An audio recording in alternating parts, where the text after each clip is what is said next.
Hello everybody, this is Kevin with Inspiring How You See That. We're the inspirational channel that goes behind the scenes, interviews some of your favorite artists, entertainers, and much more.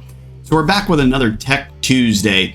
Of course, we're going to be doing a lot of these Tech Tuesdays within the CR6 Max 3D printing, but we also do a lot of other helpful editing videos and other videos that are out there to try to help you guys out there that are, kind of running into some of these issues. So do make sure you like and subscribe. Be watching out for that video that may help you guys out with some of the tech issues that you may be having.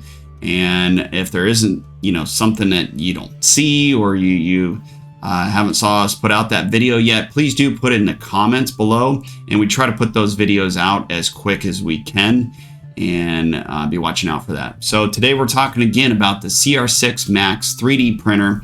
And we're talking about the tubing. We had created another helpful tip video out there about this white tubing where the filament feeds through, and you had some questions about some of the other tubing, and these are actually upgrades from Creality. Again, we don't get paid from Creality to advertise our items. They're just good items, and we use them, and we do upgrade some components here and there.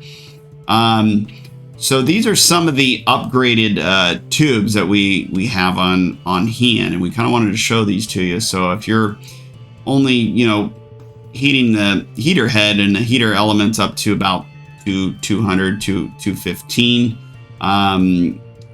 there are other tubes if you do have an upgraded heater like that go up to 300 or even 300 plus. So there are other tubes out there that can go a lot higher.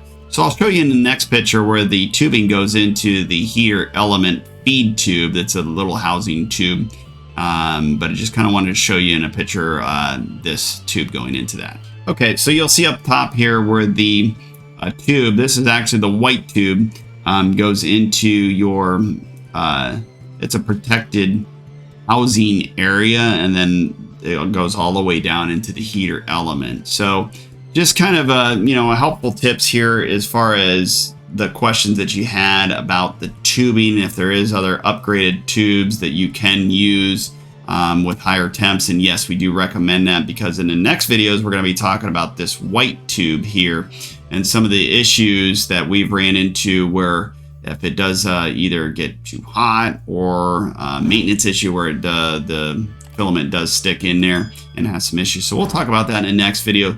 So we hope this helps you in regards to the tubing, and we'll see you on the next one.